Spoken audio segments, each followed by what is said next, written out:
Where the f is it? They're using Pete Hegseth being like a drunk, stupid guy to be like, oh, yeah, no, there's no nefarious purpose behind this meeting. It's just this. Here's the counterpoint I have for you. Okay, I'm sorry.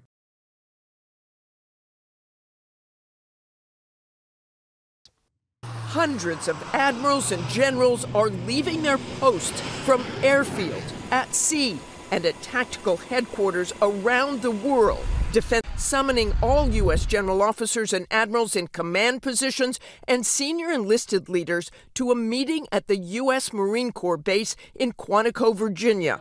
But even those told to attend the meeting do not know what prompted Hegseth's call and what will be discussed. The Pentagon saying only the Secretary of War will be addressing his senior military leaders early next week. President Trump was asked about the meeting, but perhaps misunderstanding the question or unaware of the Hegseth meeting, he seemed to think it was foreign generals who were coming to meet Hegseth. Well, I know. I love it. I mean, I think it's great. Let him be friendly. Let him be friendly with the generals and admirals from all over the world. Dude, it's so funny that this is actually not like a significant thing as everyone initially predicted. And it's just him having like, he just wants to flex, I think. Like, wasn't it that the initial suspicion was something like, oh, it's just like war, this has never happened, all this stuff. Yeah. Many people are obviously concerned about why Hegseth is trying to gather every top military leader at once, concerns I share. But my impression of Hegseth is that he's constantly searching for the biggest audience possible to listen to him be important. It may be that stupid.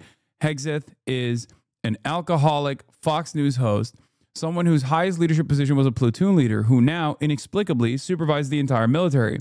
He's looking for recognition and respect from soldiers in the brass, and none of it is ever enough.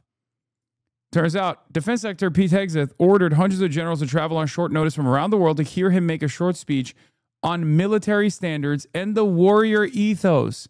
Bro, I'm going to be honest, if I was living in like an area absolutely gutted and destroyed by America, this would be so funny. Like if I was living in Iraq right now, I'd be watching from Iraq like, that's so awesome. That's great. Q. You know what I mean? It's got to hit so different. It's like they're doing it to themselves. What they did to us by force, they're doing to themselves. What is going on? You know what I mean? If I'm looking at this and being like, haha, idiots. He's literally just wanting to be like, we're not woke anymore. Got it, generals? Yep.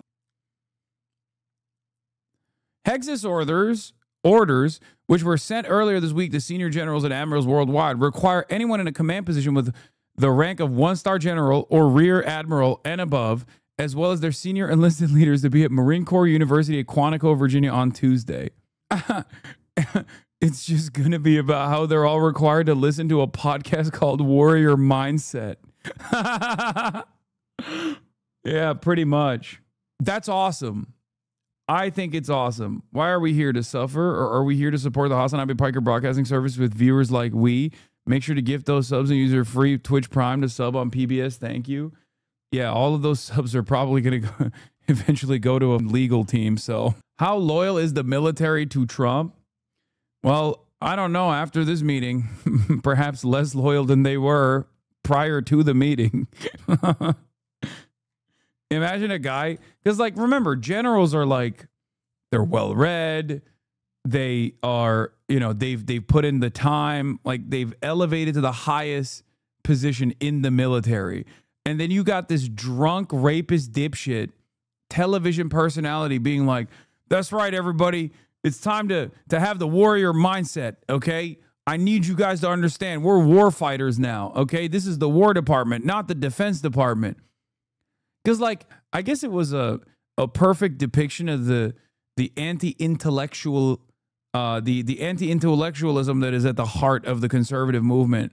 That when people were mad about Mark Milley and they called him gay and woke and a non-binary Marxist, Mark Milley, because he was like, of course I read Mao. He was literally like, of course I read Mao, and I think everyone should. You have to understand the mindset of the enemy. And they were like, oh, you're like a non-binary queer Marxist, you loser, you stupid libtard.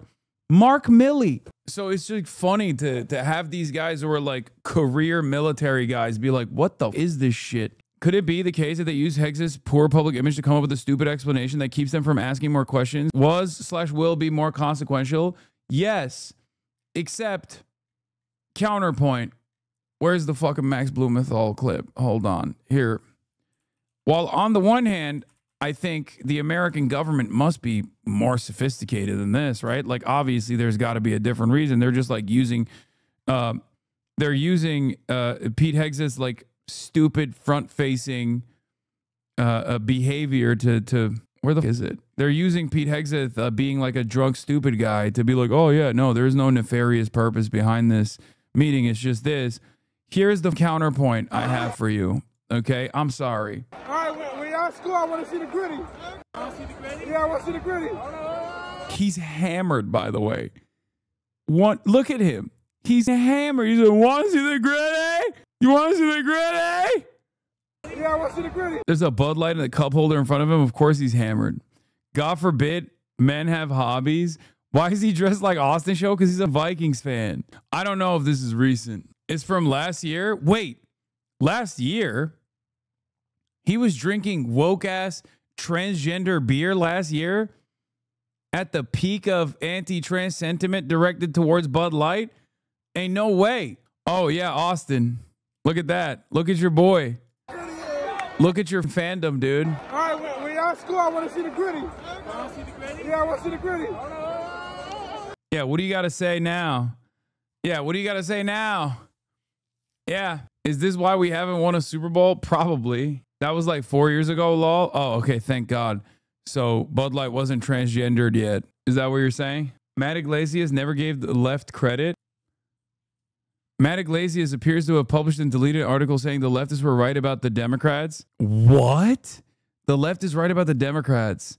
Page not found. They're too focused on donors and not focused enough on working class voters. Wait, no shot. This means that if Brett Favre asked him to drone strike someone, he probably would. Yeah, he deleted this not because he felt ashamed. He deleted this article instantly after posting it because he cannot have a good take. He is physically incapable of having a good take, even by mere accident. That's literally the reason. He deleted it because it was too correct of a position, and therefore it must be deleted. He has a perfect track record of being consistently wrong. Yeah.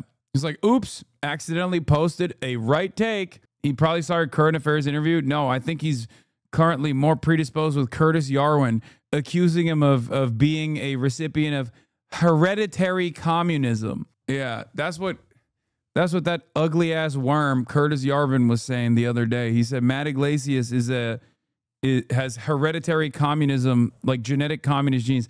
I think that just means he's Jewish, right? That's what he's probably trying to say. He was trying to do the like Bolshevik thing, but like trying to intellectualize this somehow. I suspect that's what he meant. National conservatism tried to import an Israeli idea into America. Zionism is a fundamentally illiberal nationalist project. Matthew Iglesias. Wait, what? No, I don't believe that.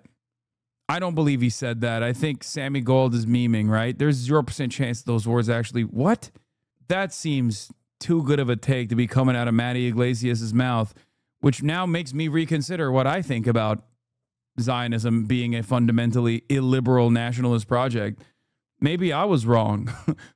Because when I hear Matt Iglesias say the same things that I've been saying for years and years, I have to call that into question. I must recognize that it is perhaps I who was wrong this entire time. Maybe it is a liberal project and good. Ain't no way. He was a J Streeter. Bro, Matt Iglesias wrote about how abysmal the apartheid structure was in the West Bank. I talked in my current affairs interview about it way back in the day. That was knowledgeable on exactly what was taking place in like 2012. I think he wrote about how Israel's apartheid regime is a crime against humanity. No, he's a massive scumbag.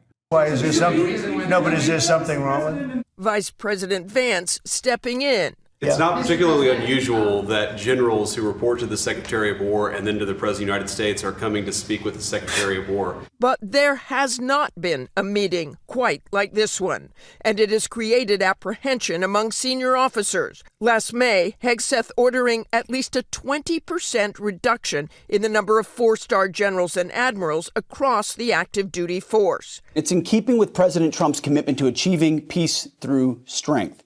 We're going to shift resources from bloated headquarters elements to our warfighters. The secretary has already fired at least 15 senior military officers, including General C.Q. Brown, the then chairman of the Joint Chiefs of Staff, and the first woman to command the Navy, Admiral Lisa Franchetti, also let go.